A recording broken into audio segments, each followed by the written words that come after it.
Hello students. बच्चों, आज हम पढ़ने जा रहे हैं टॉपिक डाइलेक्ट्रिक। डाइलेक्ट्रिक में हम लोग क्या क्या चीज़ें पढ़ेंगे, जरा देखो। सबसे पहली चीज़ है कि जो डाइलेक्ट्रिक होता है उसका मतलब क्या होता है। बेसिकली जो सब्सटेंस होते हैं ना, उनको बांटा गया तीन कैटेगरी में। एक होता है कंडक्टर, एक होता है कंडक्टर, एक होता है इंसुलेटर, सेमीकंडक्टर्स। ये हमने पढ़ा है। एक हम और पढ़ने जा रहे हैं जिसको हम कहते हैं डाई इलेक्ट्रिक। डाइलेक्ट्रिक की जो प्रॉपर्टी होती है ना, वो कह सकते हैं इंसुलेटर के जैसी ही होती है, लेकिन उसके पास इंसुलेटर के अलावा कुछ उसमें एक्स्ट्रा प्रॉपर्टी होती है डाइलेक्ट्रिक्स में। वो प्रॉपर्टी क्या होती है डाइलेक्ट्रिक्स में? देखो, डाइलेक्ट्रिक्स जो होते हैं ना, वो ऐसे मटेरियल, देखो डाइलेक्ट्रिक्स हमारा टॉपिक है। डाइलेक्ट्रिक जो होते हैं ऐसे मटेरियल होते हैं जिससे कि करंट फ्लो नहीं हो सकता है। डाइलेक्ट्रिक्स के पास क्या होता है, जैसे इंसुलेटर के पास फ्री चार्ज नहीं होते हैं, फ्री इलेक्ट्रॉन्स नहीं होते हैं, वैसे डाइलेक्ट्रिक के पास भी फ्री चार्ज नहीं होता।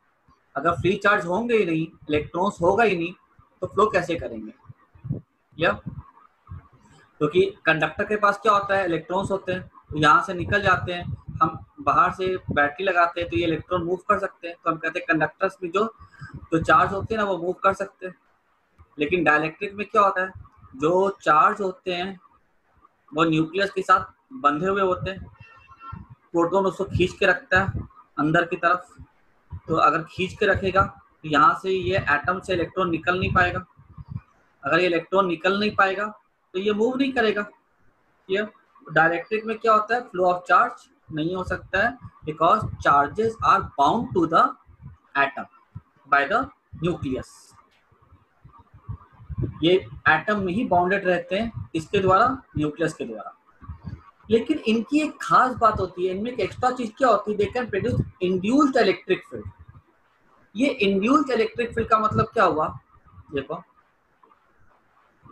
इंड्यूस्ड इलेक्ट्रिक फील्ड कैसे बनाते हैं। मान लो हमारे पास एक प्लेट ऐसे, यहाँ पे हमारे पास प्लस है, यहाँ माइनस है।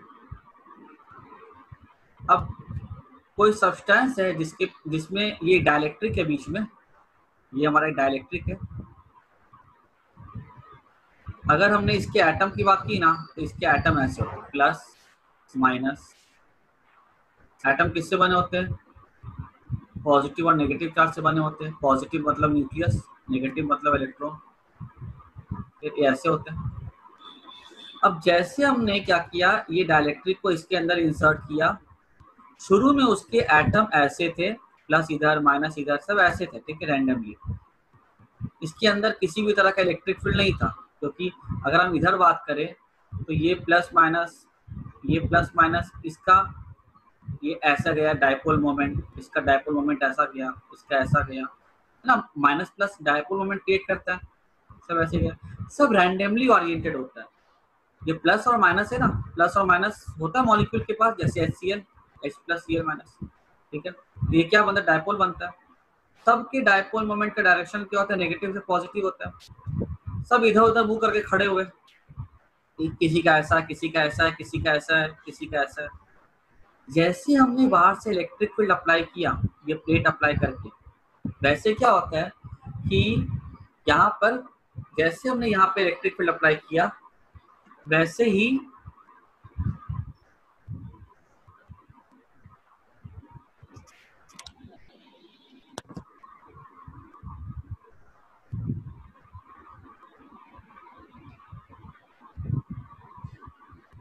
जैसे हमने यहाँ पे इलेक्ट्रिक फील्ड अप्लाई किया, वैसे जितने भी इधर उधर मूव किए हुए जो डायपोल मोमेंट थे, कोई ऊपर है, कोई नीचे है,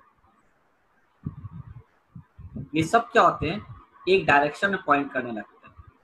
ऐसे क्यों पॉइंट करते हैं? क्योंकि ये जो बाहर का इलेक्ट्रिक फील्ड है E0, ये इस डायपोल के कान को पकड़ के इसको घुमा देता है। ऐसे ये ऐसे था, इलेक्ट्रिक फील्ड अप्लाई हुआ, ठीक है, ऐसे। इस इलेक्ट्रिक फील्ड ने क्या किया, इसको ऐसे पकड़ के खींच करके ऐसा कर दिया। कोई ऐसे था, इलेक्ट्रिक फील्ड ऐसे किया, इसको घुमा करके इसके ऐसे कर दिया। तो जितने भी डायपोल्स होते हैं जो रैंडमली ओरिएंटेड होते हैं, रैंडमली मतलब इधर कहीं भी मूव किया हुआ है, ठीक है, सब एक ही डायरेक्शन में आ जाते हैं। जब सब एक ही डायरेक्शन में आ जाएंगे ऐसे करके, देखो सबके इनके खुद के जो इलेक्ट्रिक फील्ड होंगे, इनका जो खुद का इलेक्ट्रिक फील्ड होगा वो सब एडअप हो जाएगा ना, और हमको एक पर्टिकुलर इलेक्ट्रिक फील्ड मिल जाएगा। पहले क्या था, कोई ऐसा है, मान लो पहले अगर कोई ऐसा था,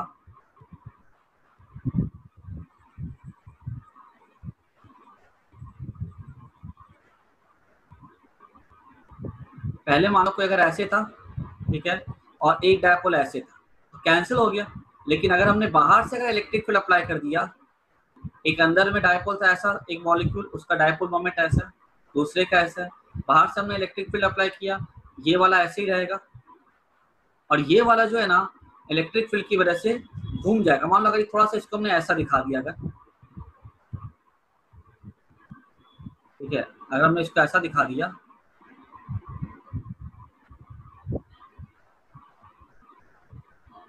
इलेक्ट्रिक फील्ड की वजह से पूरा घूम जाएगा, घूम करके ऐसा हो जाएगा। अब देखो तो इसकी वैल्यू क्या हो जाएगी, एडअप हो जाएगी। तो इसमें यहाँ पे कुछ रिजल्टेंट डायपोल मोमेंट क्रिएट हो जाता है। ऐसे बहुत सारे होते हैं, लाखों अरबों खरबों होते हैं, सबका नेट क्या होता है, 0 होता है, ठीक है। लेकिन अगर हमने इलेक्ट्रिक फील्ड अप्लाई किया तो डायरेक्शन में घूम करके उसके पास कुछ नेट इलेक्ट्रिक फील्ड हो जाता है। इसलिए their molecules can produce induced electric field, मतलब अंदर ही अंदर वो इंड्यूस्ड इलेक्ट्रिक फील्ड क्रिएट कर सकते हैं। कब करते हैं इंड्यूस, मतलब जब हम बाहर से इलेक्ट्रिक फील्ड अप्लाई करेंगे तो ये अपना अंदर में इलेक्ट्रिक फील्ड प्रोड्यूस कर सकते हैं। कंडीशन होती है कि हमको बाहर से इलेक्ट्रिक फील्ड अप्लाई करना पड़ता है। डाइलेक्ट्रिक एग्जांपल क्या होता है, air, glass, mica, hydrogen gas etcetera. ये जो डाइलेक्ट्रिक्स होते हैं दो तरह के होते हैं, एक हो जाता है पोलार और एक हो जाता है नॉन पोलार। दोनों में क्या डिफरेंस होते हैं हम लोग देख लेते हैं।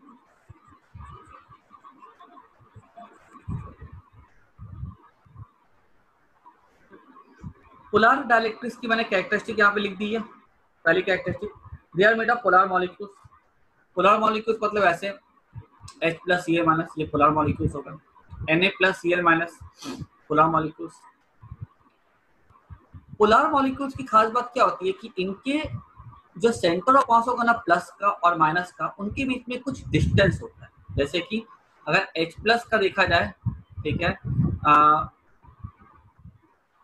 सेंटर ऑफ मास, ठीक है, तो इस पूरे का अगर हमने सेंटर ऑफ मास देखा ना, ये प्लस यहाँ पे अगर होगा, ठीक है, तो माइनस यहाँ पे होगा। सेंटर ऑफ मास पे कुछ गैप होता है।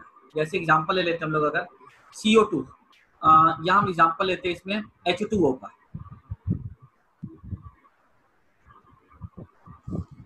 H2O का एग्जांपल लेकर हम लोग, तो देखो ऑक्सीजन यहाँ पे, हाइड्रोजन यहाँ पे, हाइड्रोजन यहाँ पे, इस दोनों का सेंटर ऑफ मास कहाँ पे होगा, यहाँ पे होगा,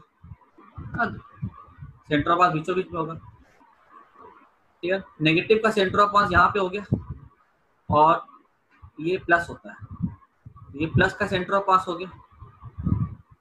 ये ऑक्सीजन का नेगेटिव यहाँ पे होगा, इसका सेंटर ऑफ मास यहाँ पे होगा। डायपोल मोमेंट कैसा हो गया इसके लिए, ऐसा हो गया ना, नेगेटिव से पॉजिटिव डायपोल मोमेंट में। नेगेटिव का सेंटर ऑफ मास अलग पॉइंट है, पॉजिटिव का सेंटर ऑफ मास अलग पॉइंट है, जिसकी वजह से क्या होगा, यहाँ पे डिस्टेंस उनके बीच में कुछ क्रिएट होगा, जिसकी वजह से डायपोल मोमेंट होगा, E equals to Q into 2L।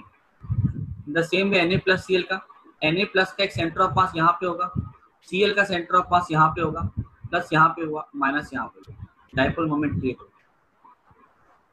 Clear? इस तरह से अगर प्लस और माइनस चार्ज है, उनके सेंटर ऑफ मास के बीच में अगर कुछ डिस्टेंस है, तो हम कहेंगे कि वो जो मॉलिक्यूल होगा वो होगा पोलार मॉलिक्यूल। ठीक है, अब देखो आगे, ये जो पोलार मॉलिक्यूल्स होते हैं, इनके सेंटर ऑफ मास कोइंसाइड नहीं करते हैं। हम आगे बात करें अगर, तो देखो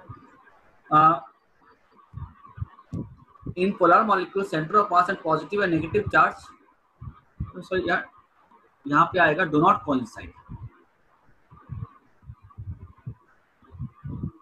यहाँ पे आएगा डू नॉट ठीक है, कोइंसाइड नहीं करते हैं, मैंने कोइंसाइड लिख दिया था। उसके बाद उनके पास अपना कुछ इंडिविजुअल डाइपोल मोमेंट होता है, जैसे मैंने अभी सिखाया कि Q इंटू 12 डिस्टेंस होगा तो डाइपोल मोमेंट होगा ही होगा ना, इंडिविजुअली होता है उनका। यहाँ पे मैंने वर्ड इंडिविजुअली लिखा है, ठीक है। लेकिन अगर नेट डाइपोल मोमेंट की बात की जाए सब्सटेंस की तो जीरो होता है पोलर डाइलेक्ट्रिक। जैसे कि मान लो अभी मैंने सिखाया था कि HCl है, उसका डाइपोल मोमेंट ऐसा हुआ, एक ऐसा हुआ, एक ऐसा हुआ। हर मॉलिक्यूल के पास अपना कुछ ना कुछ डाइपोल मोमेंट होता है। अगर मैंने HCl का सैंपल लिया ना, ठीक है, तो हर मॉलिक्यूल का अपना डाइपोल मोमेंट होगा। जैसे यहाँ पे माइनस है, यहाँ प्लस है, यहाँ माइनस है, यहाँ प्लस है ना, जैसे Cl minus H plus, Cl minus H plus, सबका अपना अपना डाइपोल मोमेंट होगा। लेकिन अगर हमने सबका अगर वेक्टर सम कर दिया ना तो आंसर क्या आएगा? जीरो, क्योंकि कुछ ऊपर होंगे, कुछ नीचे होंगे, कुछ लेफ्ट में होंगे, कुछ राइट में होंगे, सबको अगर हमने वेक्टर सम कर दिया तो आंसर क्या आएगा? जीरो। इसलिए लिखा है they have individual dipole moment but the net dipole moment of the substance is zero. सबका वेक्टर सम क्या होगा? जीरो। क्लियर? उसके बाद अब नेक्स्ट हमारा टॉपिक होगा, जो मैंने यहाँ पे लिखा नहीं है, वो होगा नॉन पोलर डाइलेक्ट्रिक्स। ये non polar dielectrics polar dielectrics का बिल्कुल ऑपोजिट होता है। They are made up of non polar molecules. जो ये लिखोगे ना नॉन पोलर, सब कुछ यहाँ पे उल्टा कर देना बस। जैसे ऑक्सीजन, ठीक है, ऑक्सीजन हम देखेंगे तो ये कैसा हो जाता है? Non polar molecules. Hydrogen gas non polar हो जाता है, लिखा भी देखो हाइड्रोजन गैस एग्जांपल में, mica, glass, air. Oxygen gas, ठीक है, नाइट्रोजन गैस, ये सबके सब जो होते हैं नॉन पोलर डाइलेक्ट्रिक मॉलिक्यूल से कैटेगरी में आते हैं। उनमें क्या होगा, जो सेंटर ऑफ मास पॉजिटिव का होगा ना और जो नेगेटिव का होगा वो कोइंसाइड करता है। दैट मीन्स अगर हम दोनों के सेंटर ऑफ मास की बात करें अगर, ठीक है, तो वो दोनों क्या करेंगे? कोइंसाइड। जैसे एग्जांपल ले लो, एक और एग्जांपल ले लो, CO2। CO2 भी किस कैटेगरी में आता है? It comes in the category of non polar. जैसे CO2 में हो जाएगा ऐसा। अगर हम बात करें ऑक्सीजन की तो ये नेगेटिव होगा, क्योंकि इलेक्ट्रोनेगेटिव होता है, ये प्लस होता है। इस दोनों का सेंटर ऑफ मास अगर देखा जाए तो यहीं पर होगा ना, बीचों बीच, और ये प्लस का भी सेंटर ऑफ मास यहीं पर होगा। दोनों का सेंटर ऑफ मास जो है कोइंसाइड करेगा। कोइंसाइड करेगा मतलब प्लस और माइनस के बीच में डिस्टेंस कितना हो जाएगा? जीरो। तो P क्या हो जाएगा? Q इंटू जीरो, तो P क्या हो जाएगा? जीरो। तो अगर इसका प्लस और माइनस कोइंसाइड कर रहा है तो इसका जो नेट डाइपोल मोमेंट, जो एक मॉलिक्यूल का डाइपोल मोमेंट होगा वो कितना हो जाएगा?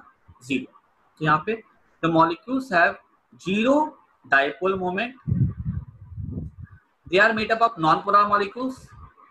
इन non polar molecule centre of mass of positive and negative charge coincide, ठीक है, यहाँ पे डू नॉट नहीं आएगा, coincide. The molecules have zero individual dipole moment. अच्छा, और अगर एक मॉलिक्यूल का जीरो डाइपोल मोमेंट है तो अगर हमने सबका अगर एडअप कर दिया तो वहां भी हमें क्या मिलेगा? जीरो डाइपोल मोमेंट मिलेगा।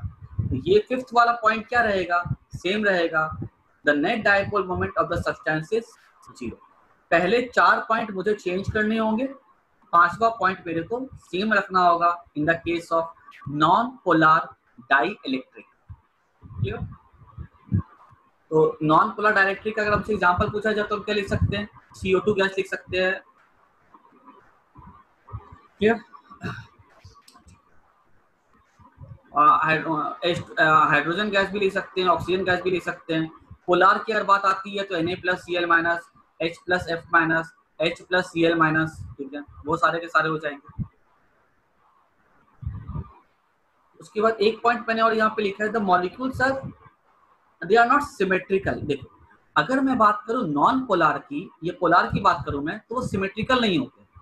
सिमेट्रिकल नहीं होते मतलब जैसे Na+Cl माइनस, यहाँ मैंने लाइन ड्रॉ कर दी, तो यहाँ पर जो मॉलिक्यूल होगा इसका ये भारी होगा, ये हल्का होगा। क्लियर? ये भारी है, ये हल्का है। सिमेट्री कहाँ है? H प्लस F माइनस, ये हल्का है, ये भारी है, सिमेट्री नहीं है। लेकिन अगर मैं बात करूं नॉन पोलर की, तो वो कैसे होते हैं? वो होते हैं सिमेट्रिकल। देखो ऑक्सीजन कैसा आ रहा है? सिमेट्रिकल आ रहा है, जैसा इधर वैसा इधर। H2 के जैसा इधर वैसा इधर।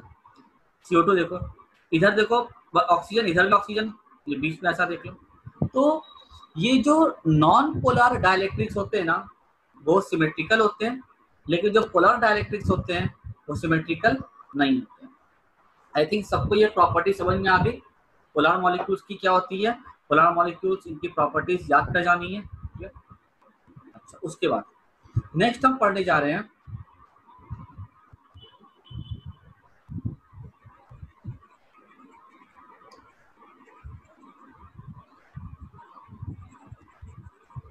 डाइलेक्ट्रिक। क्या होता है डाइलेक्ट्रिक? ऐसे सब्सटेंस होते हैं जो कि चार्ज के फ्लो को अलाउ नहीं करते हैं, लेकिन उनके अंदर वो इलेक्ट्रिकल प्रॉपर्टीज को क्रिएट कर सकते हैं। अब कैसे क्रिएट करते हैं अपने अंदर इलेक्ट्रिक फील्ड, उस चीज को देखते हैं। Effect of dielectric on polar and non polar dielectric. जब हम इलेक्ट्रिक फील्ड अप्लाई करते हैं ना पोलर मॉलिक्यूल के ऊपर, तो अलाइन कर जाते हैं to produce net dipole moment in the substance. ये पॉइंट मैंने समझा के रखा हुआ है कि मैंने ऐसे प्लस लिया था, माइनस लिया था, यहाँ पे ये हमारे पास पोलर डाइलेक्ट्रिक है, तो हर एक के पास अपना कुछ ना कुछ डायपोल मोमेंट होगा। ठीक है, और ये जो डायपोल मोमेंट होता है ना, ये ऐसा कुछ होता है अरेंज, ये ऐसा अरेंज होता है कि तुम इसका अगर वेक्टर सम करोगे ना तो जीरो आएगा। सब मतलब मॉलिक्यूल ऐसे होंगे, देखो H प्लस Cl माइनस, ठीक है, एक ऐसा HCl माइनस H प्लस, ये ऐसा हो गया डायपोल मोमेंट, इसका ऐसा हो गया, ये कैसा होगा Cl माइनस H प्लस, ये ऐसा हो गया Cl माइनस H प्लस, ये ऐसा हो गया Cl माइनस H। अगर मैं ये सब के सब जो है ना, एक इनका जो डायपोल होता है एक तरह का रिंग बनाता है।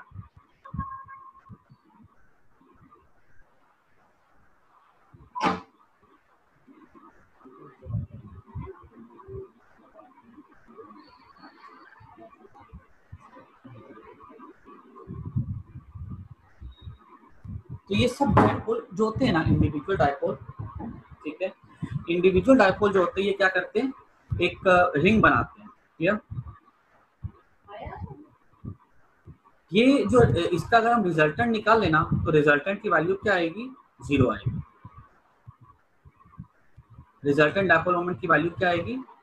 जीरो आएगी। लेकिन जैसे मैंने इसके ऊपर बाहर से इलेक्ट्रिक फील्ड अप्लाई किया ई नॉट, ये ऐसा था, ये ऐसा हो जाता है, ये नीचे था, ये ऐसा हो जाएगा, ये नीचे था, ये घूम करके ऐसा हो जाएगा, ये ऊपर था, घूम करके ये ऐसा हो जाएगा, ये ऐसा था, घूम करके ऐसा हो जाएगा। ये ठीक है, सब एक ही डायरेक्शन में हो जाता है। क्योंकि तुमने पढ़ के रखा है कि जब हम किसी डायपोल को इलेक्ट्रिक फील्ड पे रखते हैं तो उसके ऊपर टॉर्क लगता है, उसकी वैल्यू थी QE sin थीटा और PE sin थीटा। वही टॉर्क यहाँ पे लगता है जो कि डायपोल को घुमा देता है, और ये सब डायपोल जो होते हैं एक डायरेक्शन में ओरिएंट कर जाते हैं, एक डायरेक्शन में पॉइंट कर जाते हैं। और इसकी वजह से जो पहले जो वेक्टर सम जीरो था, अब वो वेक्टर सम जीरो नहीं रहता है, उसकी अपनी कुछ वैल्यू बन जाती है। यहाँ पे वही लिखा हुआ है, when electric field is applied on polar dielectric, they are randomly oriented molecules, ये सब randomly oriented है, align themselves, ये align कर गए, to produce net dipole moment in the substance। Clear होगी बात? उसके बाद अब ये हमारा हो गया पोलर मॉलिक्यूल्स की बात।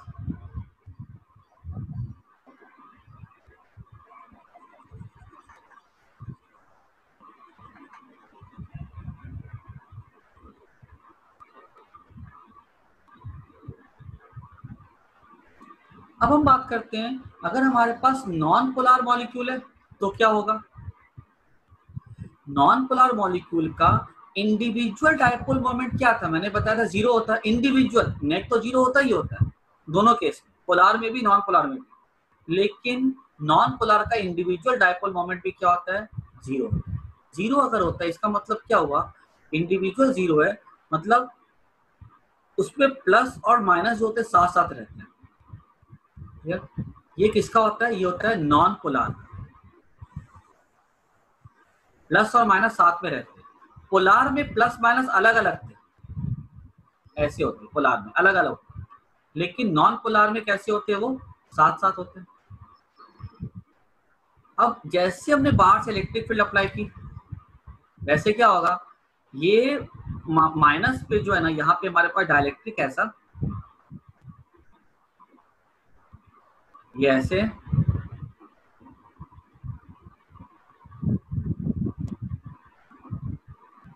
सब साथ साथ। जैसे हमने बाहर से इलेक्ट्रिक फील्ड अप्लाई की, वैसे क्या होता है, ये जो डाइलेक्ट्रिक होता है हमारे पास, प्लस पे फोर्स लगेगा आगे की तरफ और माइनस पे फोर्स लगेगा पीछे की तरफ। ये प्लस इधर चला जाएगा, माइनस इधर खिसक जाएगा। प्लस पे आगे लग रहा फोर्स, इधर में भी सेम हो जाएगा।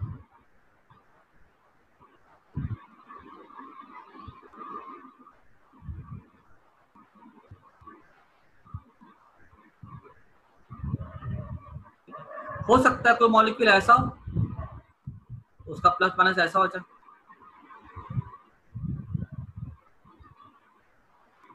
सब पे जब फोर्स लगेगा ना, तो इनका जो सेंटर ऑफ मास होगा ना, देखो तो उसके बीच पे कुछ डिस्टेंस आ गया ना, पॉजिटिव और नेगेटिव पे ना। अगर मैं तुम्हें एग्जांपल देके और बताऊं, तो एक एग्जांपल हम ऐसा ले लिया, अगर यहाँ पे मान लो हमारे पास अगर ये ऐसे में कोई मॉलिक्यूल्स है, यहाँ पे नेगेटिव है, यहाँ पे नेगेटिव है चार्ज, यहाँ प्लस है, यहाँ प्लस, ठीक है।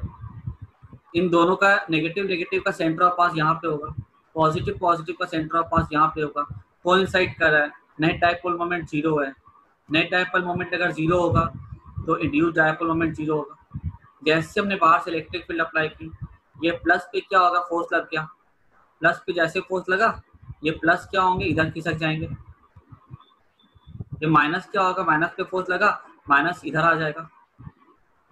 देखो तो डिस्टेंस कुछ क्रिएट हुआ कि नहीं हुआ, ठीक है। पहले इन दोनों का नेगेटिव का सेंटर ऑफ पास यहाँ पे था, पॉजिटिव का भी यहीं पे था। अभी क्या हो गया, नेगेटिव पूरा यहाँ पे आ गया, नेगेटिव का सेंटर ऑफ पास यहाँ पे, पॉजिटिव का सेंटर ऑफ पास यहाँ पे, डिस्टेंस क्रिएट हो गया। डिस्टेंस क्रिएट होने से क्या होता है, Q इंटू टूएल होता है डायपोल मोमेंट। इसके पास क्या आ गया, डायपोल मोमेंट आता है। कहने का मतलब ये है कि नॉन पोलर मॉलिक्यूल के पास किसी भी तरह का डायपोल मोमेंट नहीं था, लेकिन जैसे हमने इसके ऊपर बाहर से इलेक्ट्रिक फील्ड अप्लाई किया, इसमें एक डायपोल मोमेंट क्रिएट हो जाता है, बिकॉज इसमें जो प्लस और माइनस होता है ना, उनके बीच में डिस्टेंस क्रिएट हो जाता है। अब क्या होगा, ये जो प्लस और माइनस है, ये अपने आप को, ये जो डायपोल बन गए ना यहाँ पे, ये अपने आप को अलाइन कर लेते हैं, सेट कर लेते हैं इन डायरेक्शन ऑफ इलेक्ट्रिक फील्ड। ये सेट कर लेंगे। अगर मान लो हो सकता है कोई डायपोल ऐसा क्रिएट हुआ हो जिसका डायरेक्शन कुछ ऐसा, कोई ऐसा क्रिएट हुआ, लेकिन जैसे इलेक्ट्रिक फील्ड क्या करती है, दूसरा काम करती है, इसका कान पकड़ के इसको ऐसे मोड़ देगी, इसके कान पकड़ के इसको ऐसे मोड़ देगी, और ये सब के सब एक डायरेक्शन में ओरिएंट कर जाते हैं, जिसकी वजह से इसके अंदर इलेक्ट्रिक फील्ड डेवलप हो जाता है। तो देखो, when electric field is applied on non-polar molecule, a separation is created between the positive and the negative charge. Due to this, induced dipole moment is created, ठीक है। तो सेपरेशन यहाँ पे क्रिएट हो जाता है, जिसकी वजह से यहाँ पे क्या होता है, इसमें डायपोल मोमेंट आ जाता है, जो मैंने दिखाया यहाँ पे। ये जो डायपोल्स बनते हैं ना, ये अपने आप को अलाइन कर देते हैं to produce net dipole moment. Individual तो बना ही बना, अब वो अलाइन भी कर जाएंगे, जिससे कि टोटल क्रिएट हो जाएगा। आगे बात समझ में? तो याद रखना है कि पोलार और नॉन पोलार मॉलिक्यूल्स दोनों के दोनों इलेक्ट्रिक फील्ड क्रिएट कर सकते हैं। पोलार मॉलिक्यूल के पास पहले से डायपोल मोमेंट होता है, जैसे इलेक्ट्रिक फील्ड अप्लाई करेंगे ये खाली अपने आप को अलाइन करते हैं to produce resultant dipole moment. पहले से होता है इनके पास डायपोल मोमेंट, ये खाली बस अरेंज करते हैं अपने आप, ठीक है। उसके बाद नॉन पोलार में क्या होता है, पहले से कोई डायपोल मोमेंट नहीं होता है, जैसे हमने इलेक्ट्रिक फील्ड अप्लाई किया इनमें क्या होता है, डायपोल मोमेंट इंड्यूस हो जाता है। पहले डायपोल बन जाते हैं, ये पहले नहीं होता, फिर इलेक्ट्रिक फील्ड के प्रेजेंस में बन जाते हैं। बनने के बाद हर एक इंडिविजुअल डायपोल जो होता है एक डायरेक्शन में अपने मूव को कर लेता है, अलाइन कर जाता है। उन सब की वैल्यू को एड अप कर देते हैं, जिससे कि हमें क्या मिल जाता है, नेट डायपोल मोमेंट मिल जाता है। क्लियर? तो ये हमको मिल गया कि इलेक्ट्रिक फील्ड का इफेक्ट पोलार पे भी और नॉन पोलार पे हमको समझ में आ गया। क्लियर? अच्छा, अब देखो अगर यहाँ पे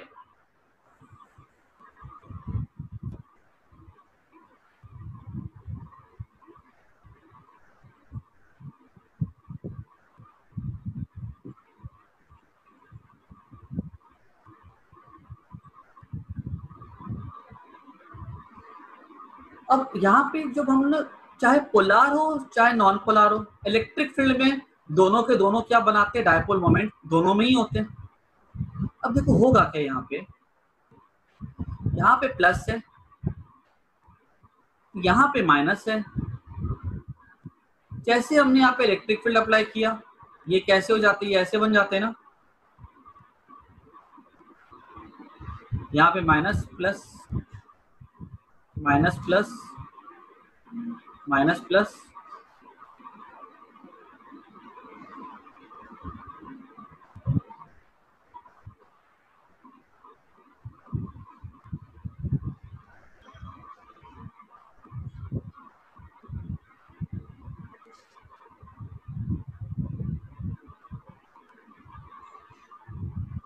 हमने बाहर से इलेक्ट्रिक फील्ड अप्लाई किया था, ये पूरा का पूरा ऐसे डायपोल मोमेंट बन गया।